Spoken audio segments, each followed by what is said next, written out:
Good afternoon all. Myself Dr. Abhishek Tiwari. Today I am going to give a talk on GATE question paper 2019 for metallurgical engineering, and I will be discussing first 22 questions.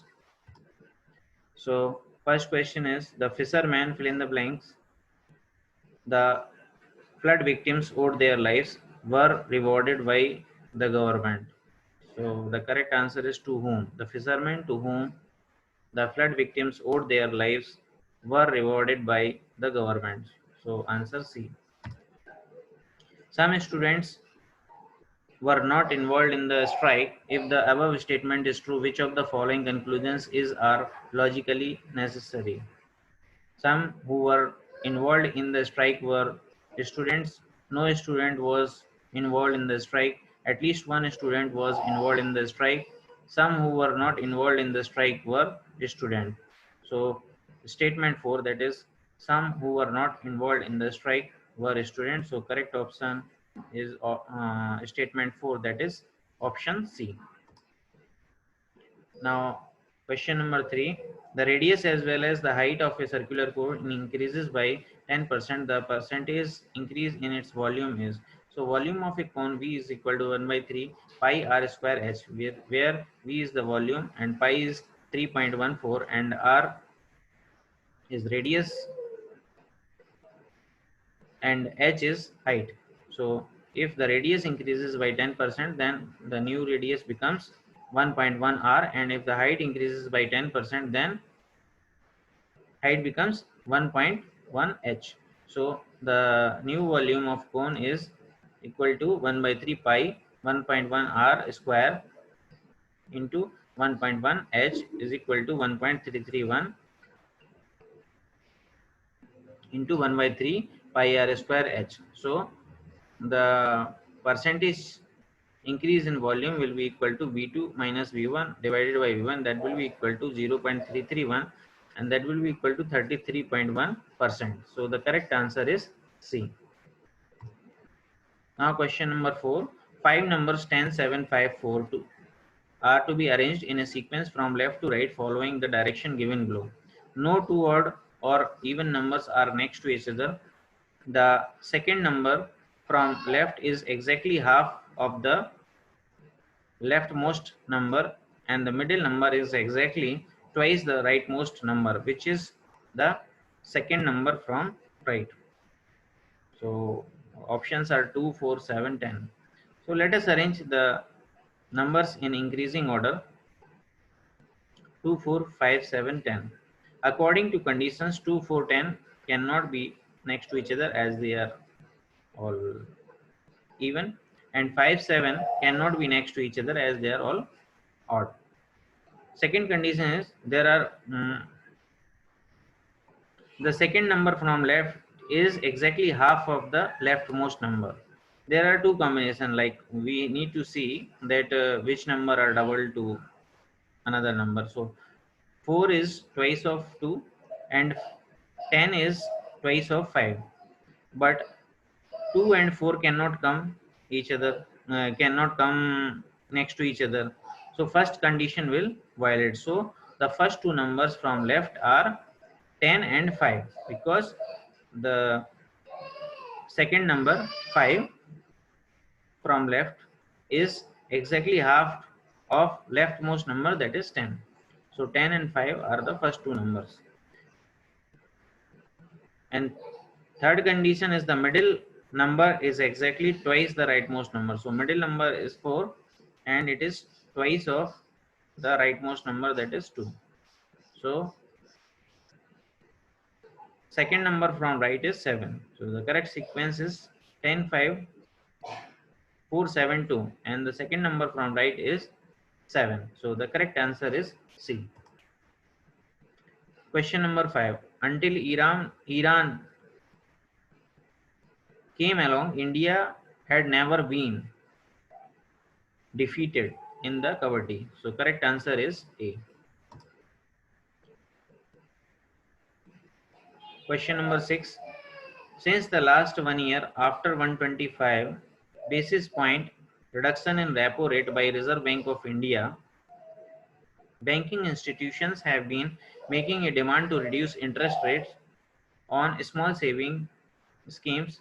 Finally, the government announced yesterday a reduction in interest rates on small saving schemes to bring them on par with fixed deposit interest rate. Which one of the following statement can be inferred from the given passage?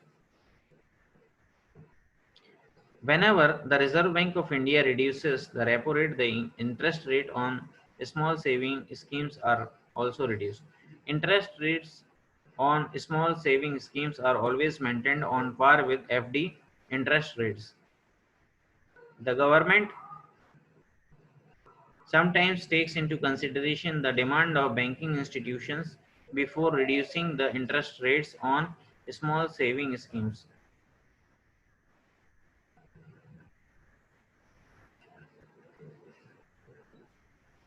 A reduction in interest rates on small saving schemes follow only after a reduction in repo rate by Reserve Bank of India. So first we need to understand what is repo rate. Repo rate is the rate at which the central bank of a country, RBI in case of India, lends money to commercial bank in the event of any shortfall of funds. And this means that government, after considering the demand, reduce the interest rate. So actually RBI gives money to the bank at some interest. That's called repo rate. And that means that the interest rate should be reduced on small saving schemes, because the government also need to pay back to RBI and they want to pay less, so the interest rate should be reduced. So the repo rate should be lowered. So option A, B, and D cannot be inferred from given passage, and correct option is option C.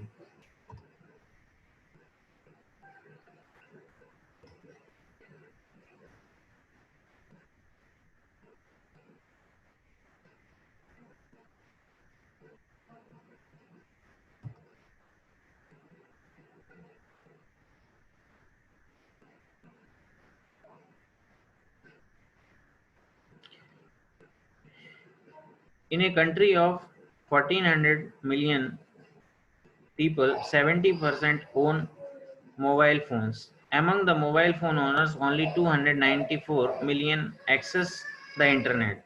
Among these internet users, only half buy goods from e-commerce portals. What is the percentage of these buyers in the country? So the percentage of e-commerce buyers will be equal to 294 divided by 1400. That will be the ratio of the internet users multiplied by 0.5. So because only half of the internet users use the e-commerce portals, multiplied by 100 to calculate the percentage. So the percentage comes out to be 10.5%. So the answer A is correct.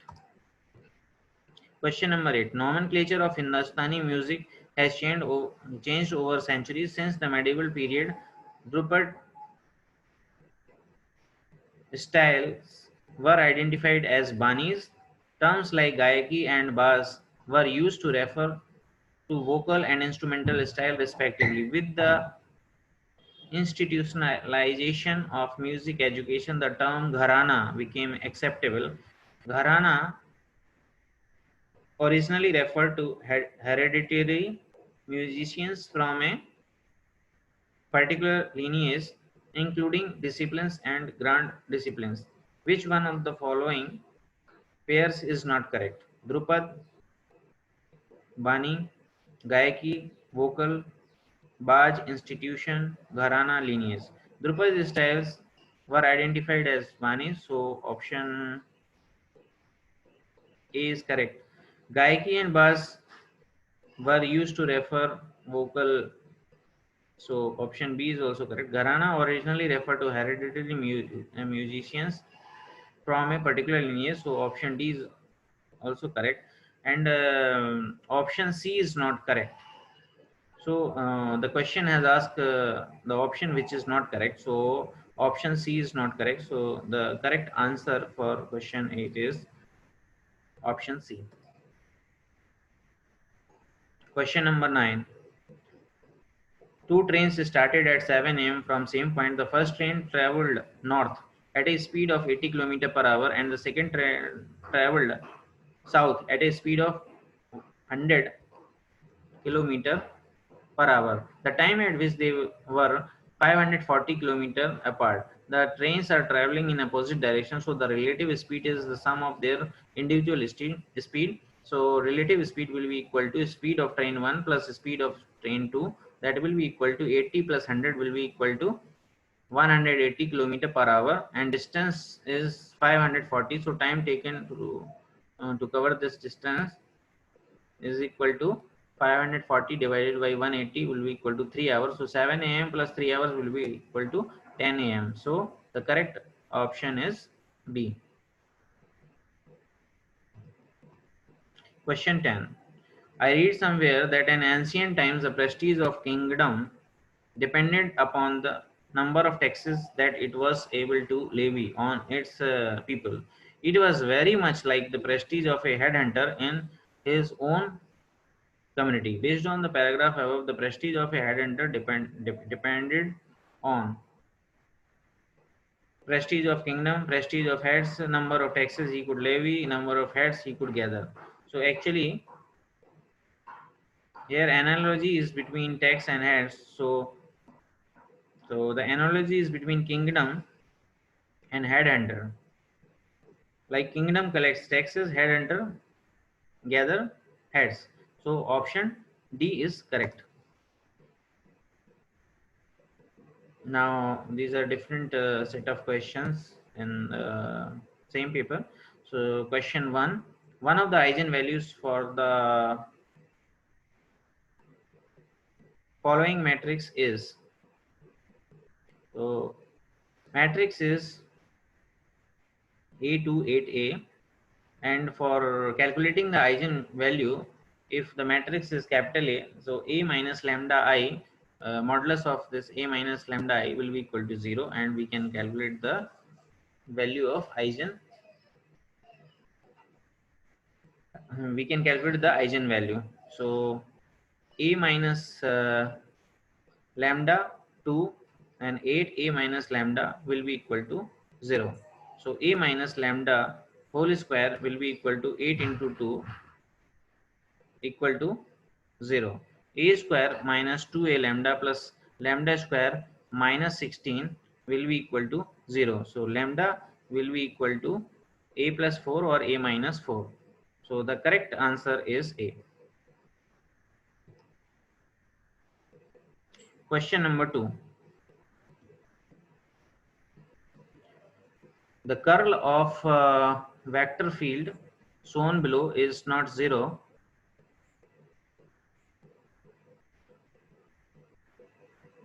So there are four vector fields given, and we have to calculate the curl of vector field.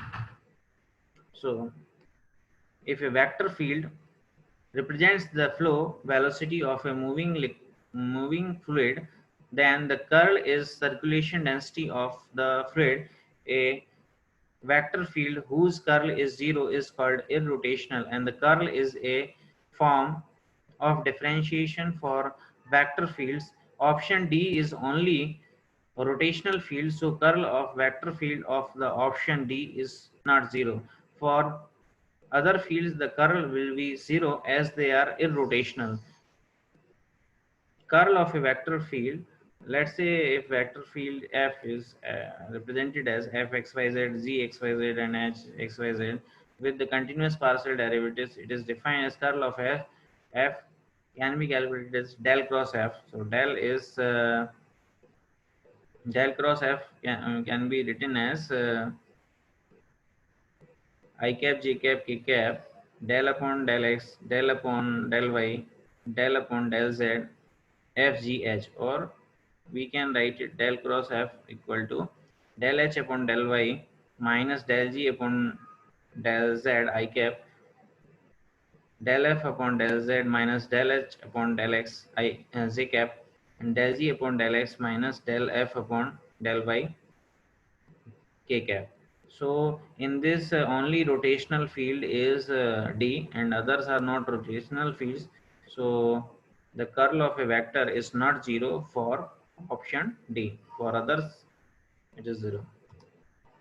Question number 3. The smallest period of function fx is equal to sine nx upon k is equal to. So period for sine theta is 2 pi. Therefore, the period of function fx will be equal to t, where t is given by sine nx plus t upon k is equal to sine nx upon k. Or we can say that nt upon k will be equal to 2 pi, or the period t will be equal to 2 pi k upon n. So the correct option is C.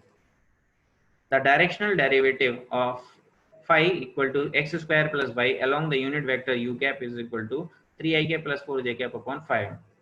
So how to calculate the directional derivative? First we calculate del phi upon del x is equal to 2x, at del phi upon del x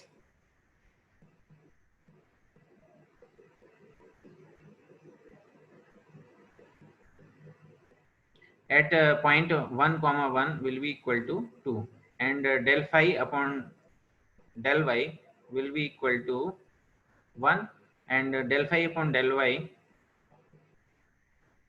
at point 1 comma 1 is also equal to 1. So the gradient del delta phi 1 comma 1 will be equal to 2 I cap plus j cap, and the directional derivative along unit vector u is du phi 1 comma 1 will be equal to del phi 1 comma 1 dot product with u. So this will be equal to 2 I cap plus j cap dot product with 3 I cap plus 4 j cap divided by 5. So 6 plus 4 divided by 5, that will be equal to 10 divided by 5 equal to 2. So the correct option is 2. So the directional derivative of phi is equal to x square plus y along unit vector u cap is equal to 3 I cap plus 4 j cap upon 5 at 1 comma 1 is 2. Answer B. Liquid steel is kept in a graphite crucible for sufficiently long time such that equilibrium is established. Activity of carbon with respect to graphite as standard state in the liquid is. So in a standard state, the activity is generally considered to be 1. So the correct option is C, as the activity of carbon with respect to graphite as the standard state in liquid is 1. Now this is a very important metallurgical question related to metallurgical thermodynamics. So the variation of standard free energy for two oxides AO and BO with temperature are shown. So here on y-axis we have delta G, and on x-axis we have temperature. So delta G versus T we plot for metal oxide combinations. So we have A solid plus O2 giving you AO and B solid plus O2 giving you BO. So these are the two straight lines, and this diagram is called Ellingham diagram. So with this we can see the stability of various oxides at various temperatures, and for the different systems we can see that how one oxide can reduce one metal can reduce another oxide. So these different combinations we see. So basically, so from this Ellingham diagram, we see the lower the position of a metal's line in Ellingham diagram, the greater is the stability of its oxide. For example, the line for aluminum, oxidation of aluminum, is found to be below than that for Fe, formation of Fe2O3. If the curves for two metals at a given temperature are compared, the metal with the lower gives free energy of oxidation on diagram will reduce the oxide with higher gives free energy of formation. For example, metallic aluminum can reduce iron oxide to metallic iron, and the aluminum itself being oxidized to aluminum oxide. This reaction is employed in thermite reaction. So for Ellingham diagram in question, AO oxide is stable below temperature T1. So here we can see that these two lines cross at point T1. So below T1, AO is stable, and above T1, BO is stable, right? So therefore, option C is saying that A will reduce BO above temperature T1. So above temperature T1, BO is stable because its free energy is lower. So this statement option C is incorrect. Then option D is saying that B will reduce AO below temperature T1, but below T1 AO is stable. So that means that option D is also incorrect. Then that means below T1 AO is stable, and after T1 BO is stable. Now after T1 we are in the higher temperature range. So if we are in the higher temperature range, then what will happen? BO will convert in the gas form. So option B is correct, and AO, because we are in the lower temperature range, so it will be in the solid form. So option B is correct.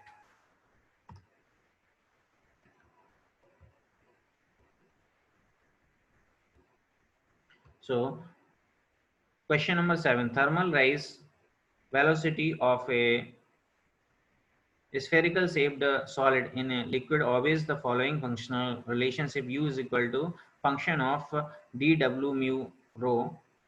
U is the terminal rise velocity, d is the diameter of the solid, w is the apparent weight of the solid, and mu is the viscosity of the liquid, and rho is the density of the liquid. According to Buckingham pi theorem, number of independent dimensionless variables needed to describe the phenomena is. So we have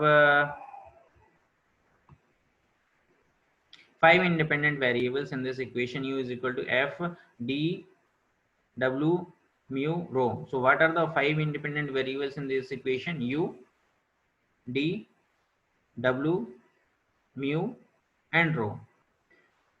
So these are the 5 independent variables. And what are its dimensions? So d dimension is L, and w dimension just a second. W is the apparent weight. So like we can say mg. So that will be like m into a. So m l t minus 2, and mu is m l minus 1 t minus 2, and rho is mass upon volume. So m l minus 3, and u is the velocity. So l t minus 1. So these 5 independent variables can be described in terms of 3 dimensions used, that is m, l, and t. So the according to Buckingham pi theorem, if we have a physically meaningful equation, f is equal f q1 q2 up to qn is equal to 0, where qi are the n independent physical variables. They are expressed in terms of k independent physical units, that is dimensions. Then the above equation can be restated as f pi 1, pi 2, and up to pi p is equal to 0, where pi I are the dimensionless parameters.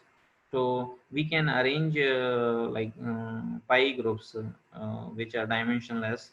So dimensionless parameters constructed from qi by p is equal to n minus k dimensionless equations called as pi groups. So 5 minus 3 equal to 2 independent dimensionless variables needed to describe the phenomena. So the correct option is B. So question number 8: consider the electrode deposition of copper on a copper electrode from an aqueous solution containing 0.5 into 10 to the minus 3 mole per centimeter cube copper sulfate. Faraday constant F is equal to 96,500 coulomb per gram equivalent, and assume transport of reactant is rate limiting, and mass transfer coefficient is 10 raised to power minus 4 centimeter per second. Limiting current density in milliampere per centimeter square is to be determined. So this question is a bit tricky because according to Faraday second law of electrodeposition, M is equal to ITM upon F into Z, where M is the mass deposited, I is the current, T is the time taken, M is the molecular weight, F is the Faraday constant, and Z is the valency involved in the electrochemical deposition. So we need limiting current density. So I, we calculate from our equation, I is equal to m by t into Fz upon m. So m by t, we can say it can be represented as mass transfer coefficient. Now mass generally is in like how much mass is deposited, that is in gram per second, right? But here the unit is centimeter per second. So m by t here is represented in centimeter per second. So 10 is to the minus 4 centimeter per second multiplied by F, that is 96,500 coulomb per gram equivalent. Now m by z it's not needed because we can multiply by, because this coulomb per gram equivalent. Now how many gram equivalents are involved in this reaction is because we have how many the concentration is giving 0.5 into 10 to the minus 3 mole per centimeter cube, means in 1 centimeter cube volume 0.5 into 10 to the minus 3 moles are involved. That means how many gram equivalents, because valence involved is 2, so 2 into 0.5 into 10 to the minus 3 gram equivalent in 1 centimeter cube. So we multiply by this, and this gram equivalent will cancel with the gram equivalent, and this centimeter divided by centimeter cube, so this will be per centimeter square. Fine. So, and this coulomb per second will be ampere. So 9, this comes out to be 9.65 into 10 to the minus 3 ampere into centimeter raised to power minus 2. So this will be equal to 9.65 milliampere per centimeter square. So the correct option is B. Now question number 9. The correct sequence of steel making operation is, the correct answer is A, that is basic oxygen furnace, then ladle furnace, then vacuum degassing, then continuous casting. So we will go into the details of these four operations. So steel making is a process of producing steel from iron ore or scrap. In steel making, impurities such as nitrogen, silicon, phosphorus, sulfur, and excess carbon, most important impurities, carbon here, are removed from sourced iron, and alloying elements such as manganese, nickel, chromium, carbon, vanadium are added to produce different grades of steel. So first step is basic oxygen steel making, or we can say BOS or BOP or BOF or OSM, also known as Linz Donawitz steel making or oxygen converter process, is a method of primary steel making in which carbon rich molten pig iron is made into steel. Blowing oxygen through molten pig iron lowers the carbon content of alloy, because carbon will oxidize into carbon dioxide, and changes it into low carbon steel, and the process is known as basic because fluxes of burnt lime or dolomite, which are chemical bases, are added to promote the removal of impurities and protect the lining of the converter. Second is ladle furnace. So ladle refining furnaces are used to raise the temperature and adjust the chemical composition of the molten metal. Without ladle refining furnaces, higher tape temperatures are normally required from steel making furnaces due to heat losses during refining with conventional ladles. Next is vacuum degassing. So during steel making process, while the molten steel is still in the ladle, and before it is poured, the steel must be degassed in order to reduce dissolved gases, especially hydrogen and nitrogen, and reduce dissolved carbon to improve ductility and to promote preferential oxidation of dissolved carbon over chromium when refining stainless steel grades. And final step is continuous casting, also called as strand casting, is the process where molten metal is solidified into semi-finished billet, bloom, or slab for subsequent rolling in finishing move. Now question number 10. The common ore of titanium is.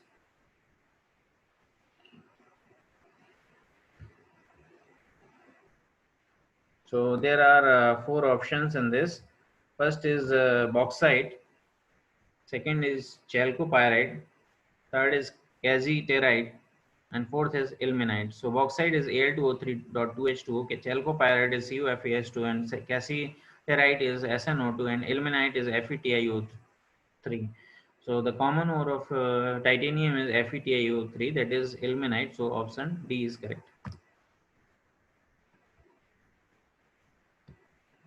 Now question number 11. Coarse suspended particles are to be separated from a flowing gas in a dust catcher. All the factors remaining same. Maximum gas solid separation is expected from the dust catcher soon below.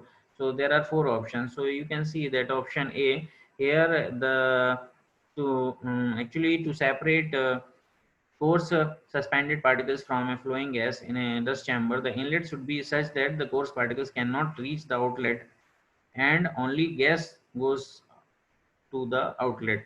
So you can see that among four options, only A is such that it is not in the inlet is not in much contact with the outlet. So option A is the correct option. Now question 12. Woodward reaction or carbon gasification reaction is C plus half, four options are there. C plus half O2 giving you CO, C plus O2 giving you CO2, and C plus CO2 giving you 2CO, and CO plus half O2 giving you CO2. So the Woodward reaction, named after Octave Leopold Woodward, is the redox reaction of a chemical equilibrium mixture of carbon monoxide and carbon dioxide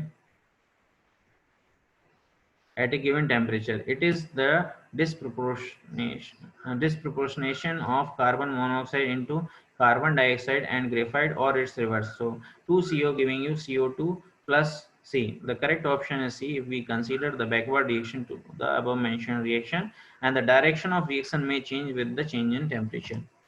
So thank you for attention. In the next video, we will discuss the remaining questions of GATE 2019 paper. Thank you very much.